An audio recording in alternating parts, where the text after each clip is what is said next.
What's up out there? We are back with some more Path of Exile, and yesterday I did a recap of the first week of Mercenaries League, how it's gone for me. This is my Cyclone Chieftain. I was at level 88 yesterday. I'm at level 90, and I'm about to be level 91.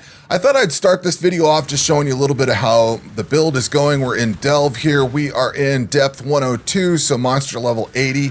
I try to stay about 10 levels below the monsters as I'm leveling up until you hit level 83 or so. I'm sorry, once you hit level 93, then you have to just stay at level 83 monsters from that point forward to get any decent XP gains. So I'm at 102 right now, 104, actually 104 as we're traveling down in here. When I get into level 83 monsters is usually about 130, 140, 150, somewhere in there. That's where I'll end up going down to finish leveling up to level 95 is pretty much how it's going to get down there. But as I'm going down, you know, you pass through these levels. I try to stay a little bit lower. You don't take as much damage, and the monsters are a little bit easier to kill. So this is kind of where I do my leveling at. And we are in no exception for this league at all. I notice a lot of these things that have the slowing effect, whatever those are that have that aura around them, those things are all over the place. I run into those constantly. I feel like Grinding Gear Games has taken a lot of ideas from Path of Exile 2 and putting all the most annoying monsters and everything in the game. I've been slowed down so much. I complained about it in yesterday's video, and it's still kind of a problem today, but I've solved that in a lot of different ways. I've solved the problem and solved many of the problems that I've ran into that were slowing me down. So anyway, I was level 88 yesterday. I'm about to hit level 91. I've also gone and went up. I think I had 90 of the Atlas maps finished. I'm now at 100 Atlas maps, so I've got my third Atlas tree unlocked. And I did have a couple hundred extra life, or a couple hundred more life yesterday, but I made some changes to my build, and I actually noticed I've lost some cold res out too. I had changed my chest piece, and it had cold resistance on it. So I was capped out at 83. Now I'm only at 77. So I've got to fix that. I just noticed that as I was recording this, but made some significant upgrades to the build. I've upgraded my axe like 3 times. I've got three other axes that I've upgraded from. And this is the newest axe that I have now. This thing has tier 2 flat fizz, and then I crafted on some increased physical damage onto it. I know it's got leeched as mana. I don't really care about that. The reason I stuck with this one, and I don't care about global crit because I can't do critical strikes with this. I may come up with a crit version of the Cyclone at some point, but not at the moment. What I got this for is the flat fizz. I crafted on the increased fizz, and it also has 26% increased attack speed. So it's got tier 1 attack speed, which is great. So I thought this thing was really solid, and this is the best one that I've got so far, which means I am getting 105,000 damage on the tooltip. And when this thing kicks on up here, this magmatic strikes, I go up to 137,000. Yesterday, I think I was at 48,000, something like that. My POB, and I'm not the best POBer in the world, but my POB config yesterday had me at, I think, 115,000 if memory serves. And today I'm at like 230, 240, something like that. I'm leveling up some support gems. So these were at level 20. I traded them off with the gem cutters to get 20% quality on them. So I'm trying to replace or get the damage back up. But it's all improving, and I am getting more damage. I've also got a 5 link in my chest piece and a 5 link on my axe. So all the way around, the build has gotten a lot better. I also got a comment on yesterday's video talking about using Eternal Blessing. So let's dive into, I'll show you what skill gems I'm using real quick just for giggles. I've got Berserk on here, which I'm contemplating taking out. I don't really like it. I don't think it works all that well for me. I've got a couple of nodes on the passive tree, namely, let's see here. This one here, not that one there. I moved it over to here. Normally I put it down there. 1% increased movement speed per 5 rage. We also get, with this node here, every rage also grants 1% increased armor. So if I use Berserk, it basically burns off all my rage. I lose some movement speed, I lose some armor, and I'm just kind of not a fan of Berserk. So you know what? Maybe I'll just go ahead and take it out.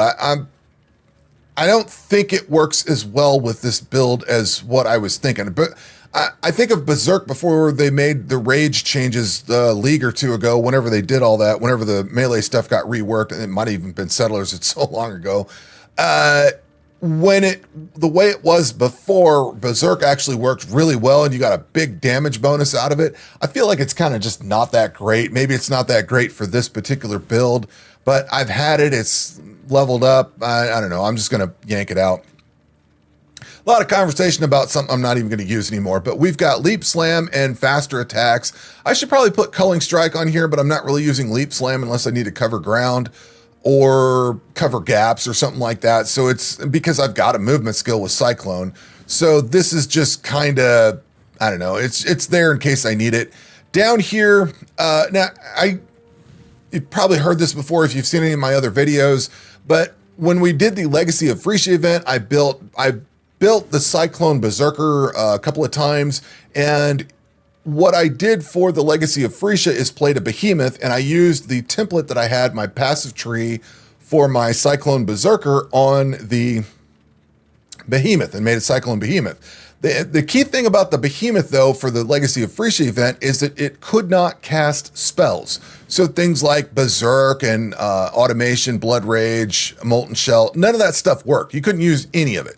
So you could basically just use Cyclone. And I got that build doing pretty decent damage without spells. And that I've kind of liked the concept of it. I like that archetype. So I just run blood magic, so everything goes into life. I don't like reserving life.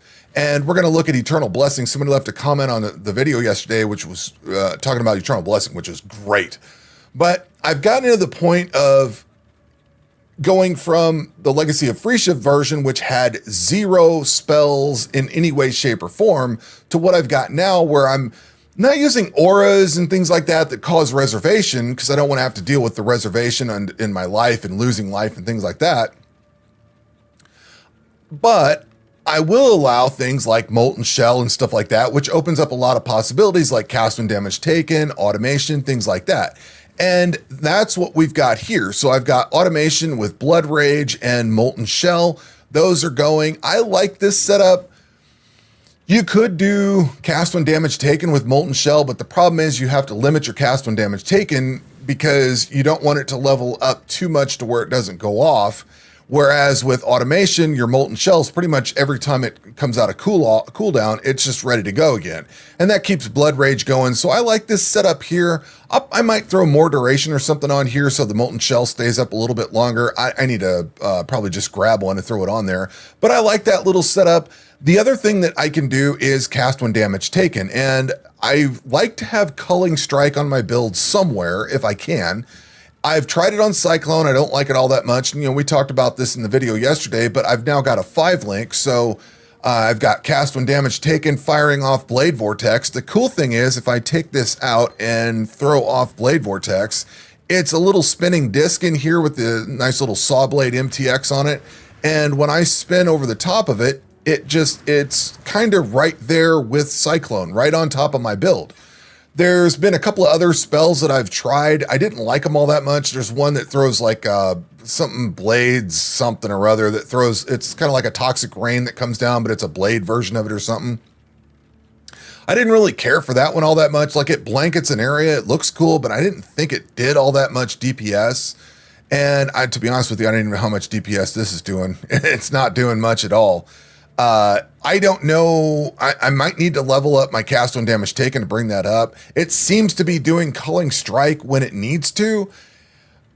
I'm still not totally sure on Culling Strike. Like, is the damage on this, like, if this is only doing 22 damage, is the Culling Strike actually, like, culling at 10% damage? You know what I mean? I'm not quite sure of that. So if a monster has 100 damage, well, 10,000 damage or something like that, or whatever, it would try to cull it at 1,000. But if this thing's only doing 22 DPS at that range, is it going to cull it off? I'm not quite sure on that. On the one hand, when it says that Culling Strike will kill a monster at 10%, if enemies are left below 10% of max life after being hit by these skills, they will be killed. So I presume if the monster's at 9.9% and I hit it with 22 DPS, it's gonna die. I don't know. It seems to work that way. I don't know. I tried it on Cyclone, but it didn't seem all that well. Having it on this, I know this is probably not very much damage, and I probably need to level this up a little bit, but it seems to work, and it seems to do the job. I do see monsters just blink out of existence, so even though that's a pittance of damage, it seems to work. I don't know. I need to experiment a little bit more with it, but this is cast when damage taken with Blade Vortex, increased area of effect, more duration, and Culling Strike. I like that little setup there. There's other spells we can use. They don't do a whole lot of damage, and really the only thing that I'm using this for is Culling Strike. What I like about this is that it fits right inside my Cyclone, whereas the other stuff, like I think it was Absolution was one of the ones I tried. It just did lightning shafts all over the place, so they just randomly hit monsters, or the other thing would blanket the area, but it just kind of did the area, and it didn't necessarily hit what I was looking for. This is right on me, so as I go, I like that. I think that's a pretty cool setup. And then I got a comment in yesterday's video talking about Eternal Blessing, and that is Eternal Blessing support. I didn't really ever, I think I knew it existed, but I've never used it or put it to use for anything. And this thing is awesome. So there is no downside to this. Basically, it will take an aura and just reserve it without any reservation. So you can just cast it. So I looked around at what was there. We could do Anger. I want to get Nagamu's Flame for an axe. I think that's pretty cool. It's got that Molten Burst on it. You can get some cool things. Throws fireballs. It does a lot of cool stuff. You can put Culling Strike on that, and that I kind of like that setup. That would be more of a fire-based setup, so that would be why I would want to run Anger with Eternal Blessing. So that's why I was contemplating it, not for the build that I've got going on here, but if I was going to do a Nagamu's Flame axe. We also have Pride, so the enemies take more damage. Nearby enemies take more damage. This could be cool, but it's hard to see it in action. This might be good on my Berserker when I go do bossing and stuff like that. And so this is my mapping build. My Berserker Cyclone is going to be my bossing build. We've also got Determination. So I could throw Determination on here, and we go from 13,000 armor all the way up to, well, we've got some bonus coming up, 13,600 up to 21,600. So we get a decent chunk of armor off this thing. That is a good option. When I was testing this yesterday, it didn't go up quite that much. I didn't have some of the gear that I've got today, but that's a good option. I can't disagree with that one. More armor is good. We've also got Purity of Fire. So this would take, because I have this node right here, this Mastery, which regenerates 1 life per each 1% uncapped fire res. Because of that, I have 711 life regen. So if we go and turn this thing on, I now have 742. It also caps my cold res out and everything. So that's a good option as well. Purity of Fire would not be too bad at all. But what I one of the comments, part of the comment about using Eternal Blessing was that I could also use Purity of Elements, because one of the issues I was running into was being frozen. So I looked at all these, and I also looked at Haste, and you'll see that I am running Haste because I thought Haste was the best option. But I looked at all these, and like I said, I thought Haste was the best option, but I didn't want to give up Purity of Elements. So I did finally get a Divine Vessel, so I was able to get Tanner Lightfoot, and now I can take this Brine King Pantheon, and I don't have to worry about being frozen anymore, so I don't have to worry about Purity of Elements. But you'll see that I have both of these socketed in. You can only use one of these for Eternal Blessing at a time. But the cool thing is, if you're running Haste, and say you're cruising along, you get frozen, you can just click on that button right there. You've got Purity of Elements to take you out of being frozen, and you're good to go. You can just rock on. And then once you get frozen again, once you get away from the freezing monsters or off a map with cold and freezing and chilling and all that stuff, you can swap back to Haste. Now, you might be wondering, why would I want to use Haste? Well, my movement speed modifier down here is 32%. When I kick on Cyclone, it goes down to 6%. If I kick on Haste, it goes up to 49%, and then 19% when I kick on Cyclone. So I'm moving quite a bit faster. You'll also notice that my DPS goes from, let's see, my tooltip DPS is 93,000. And I got to wait till this thing goes away because this kind of skews everything. So I'm getting 93,000 DPS. It now goes up to 105 with haste on. So it's a pretty decent chunk of damage that gets added on to that. So it was kind of a no-brainer. I'm getting a lot of damage out of it. I get a decent amount of movement speed. The movement speed helps you get away from things. So I like it. I think that's good. I've also got my Cyclone is all fully qualityed out. So they flip-flop things. Once you get level 20, you get the best movement speed out of it. It used to be 20% quality got you to 20% less movement speed. Now it's level 20 on the gem, and then you get increased area of effect in the quality. I don't know why they changed it, but they made some modifications to it here and there. So my Cyclone gem is fully leveled up, fully qualityed out. I've got the best that I can get on that. I'm running infused channeling because now I've got a 5-link. I've also got Fortify, Melee Fizz, and Pulverize. And I've got these 3 gems at least up to 20% quality. I'm working on leveling those up. And I'm good to go on leveling up my infused channeling. I should be able to get to that with the int that I have. I just need to get this 6-linked, and I need to figure out what support gem I'm going to put in here, get this thing socketed for those colors, and then get that gem in here so it can start leveling up. But otherwise, build's doing great. Plowed through all those maps. I've got my 3rd Atlas tree. Let's see. So on my first Atlas tree, we looked at these a little bit yesterday. I think I was starting to go into incursion on this one. I've actually made a change on it and came over here into breach. But basically this one, and like it says, delve, harvest, and breach. So we've got delve coming up this way. I'm still running Kirok missions because I still need to finish out the mapping section. But once I can clean those out, I'll pick up more breach. And then we've got harvest. We've got, and there's breach there, harvest, delve. I'm all in on harvest. I'm all in on delve. So that's my, delve is for leveling, harvest is for crafting. I'm starting to pick up breach over here so I can work on some bossing with the breach side of it. I don't really know what else I'd go into here for, like the Vol side areas or Legion. I don't think I need any more.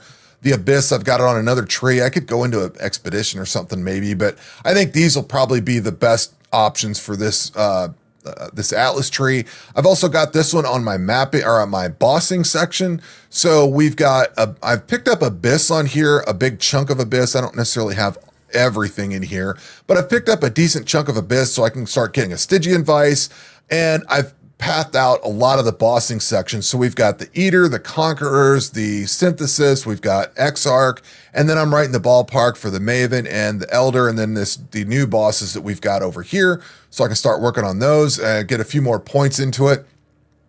I can finish this tree out here. And then my 3rd tree, I decided I'd move Incursion over here because Incursion's right here, like right out of the gate. You can come up into Incursion.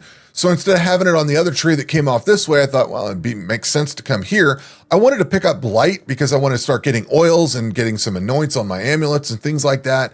So it was kind of a no-brainer to just come up through Incursion here, pick up Blight, Settlers of Calgar. So this is basically Settlers, King's March, whatever you want to call it, Incursion, and Blight. I don't know what else I want to do with this just yet, but that's kind of what I've got sitting with this passive tree here, or this Atlas tree, I should say.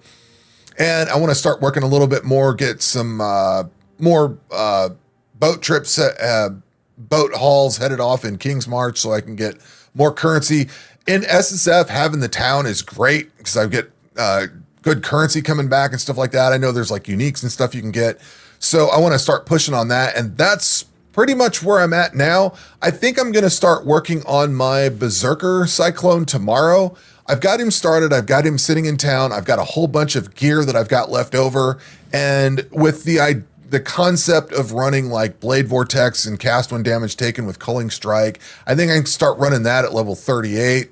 I think I looked up Eternal Haste or Eternal Blessing, and that's also a level 38. So once I get that build up to level 38, I'll have all of this set up. And then I don't remember when automation, well, it's level 24 because it's still level 1, but I'll be able to throw automation and stuff like that in there. So the same skill gems that I'm running on here, the same skill and support gems, I can just run on that Berserker. It's almost the same passive tree. I do a little bit different. I don't go into all this, the elemental resistances, the max res. I go into the max res here because it's I get max res with my chieftain ascendancy. But I don't really do that with my Berserker. I go more into damage. A little bit of a glass cannon, but go into more damage there. But this is kind of about the same passive tree I'll use for that. It's just on a different ascendancy. And I still need to run my final ascendancy. I don't entirely know what I want to do. I don't think I want to take the Flames Advance. I don't think that's going to be very useful to me. It gives a little bit of fire damage, some strength and things like that. But I think what I want to do is just probably take... what I will probably do is take this life regen fire damage and this life regen melee damage.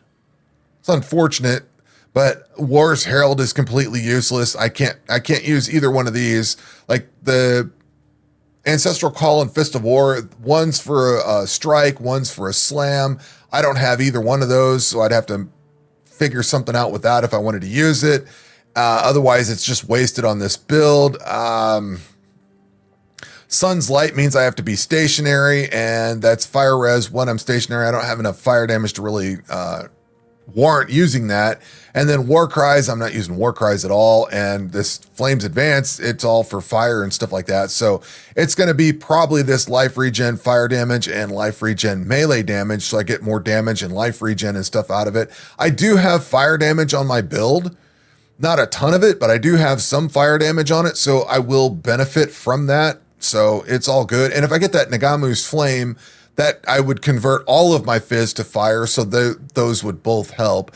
But that is pretty much where my build is. I think what I want to do going forward over this weekend, I'll play through the campaign for a little bit, try to get my Berserker, a couple hours here, a couple hours there. I don't think I want to just blast through it and be done with it this weekend unless I can get it in like 5 or 6 hours, which is unheard of for me. But I don't want to spend, 8 or 9 hours or 10 hours taking that thing through the campaign.